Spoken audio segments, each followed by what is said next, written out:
حضرات، اس وقت ہم سب کو بڑی دور اندیشی کا ثبوت دینا ہے، بڑی فراست کا ثبوت دینا ہے، اتحاد کا ثبوت دینا ہے۔ حالات اس وقت کس قدر نازک ہیں آپ کو اندازہ ہوگا اگر حالات پر آپ کی نظر ہو۔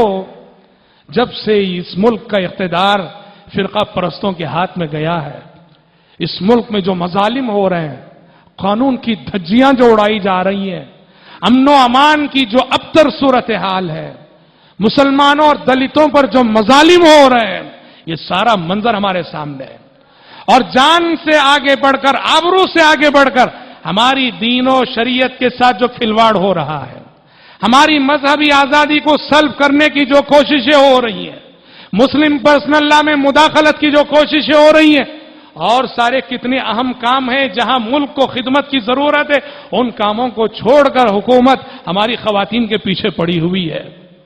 شریعت میں مداخلت ہے، یہ یکساں سول کوڈ کو لانے کی کوششیں ہیں۔ یہ سب اگر حالات کا آپ شعور رکھتے ہو، یا جن لوگوں کو حالات کا شعور ہے ان کی نیندیں حرام ہیں ان حالات سے، جس سمت میں کہ ہمارا ملک جا رہا ہے۔ اور یہ بات صرف مسلمان محسوس نہیں کر رہے ہیں، انصاف پسند ہندو محسوس کر رہا ہے، انصاف پسند صحافی محسوس کر رہے ہیں، سیکولر ذہنیت رکھنے والے غیر مسلم محسوس کر رہے ہیں، اور سارا ملک چیخ رہا ہے۔ آج کیا نتیجہ ہے؟ ہم نے جو اپنی ووٹ کی جو طاقت ہے، اس طاقت کو ضائع کیا، اس طاقت کا صحیح استعمال نہیں کیا۔ میرے بھائی یاد رکھو، ووٹ جو ہوتا ہے، ووٹ ایک طاقت ہے، ایک پاور ہے، یہ ایک ہتھیار ہے اس ملک میں ووٹ۔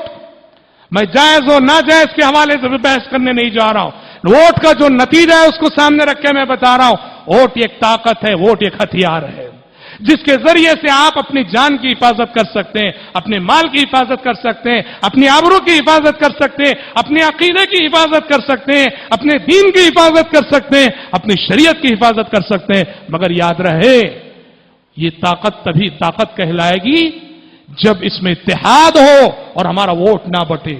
اگر ہمارا ووٹ بٹ جائے تو پھر یہ نہ طاقت ہے، یہ نہ ہتھیار ہے، نہ یہ پاور ہے۔ افسوس ہے ہم مسلمانوں میں اس قدر سیاسی بصیرت کا فقدان ہے، اس قدر سیاسی بصیرت کا فقدان ہے کہ فرقہ پرست پارٹیاں ہر الیکشن میں ہمارے ووٹ کو تقسیم کرنے میں کامیاب ہو جاتی ہیں۔ اور افسوس ہوتا ہے استعمال ہونے والے بھی ایرے غیرے نہیں، ہمارے ہی لوگ ہوتے ہیں، عبداللہ عبدالرحمان جیسے نام رکھنے والے، یہ یوز ہوتے ہیں ذاتی فائدے کے لیے، ذاتی مفاد کے لیے۔ یاد رکھو، ووٹ ایک طاقت ہے، اس طاقت کو طاقت بناؤ، اور یہ طاقت تبھی بنے گی جب آپ اپنا حق ووٹ استعمال کرو۔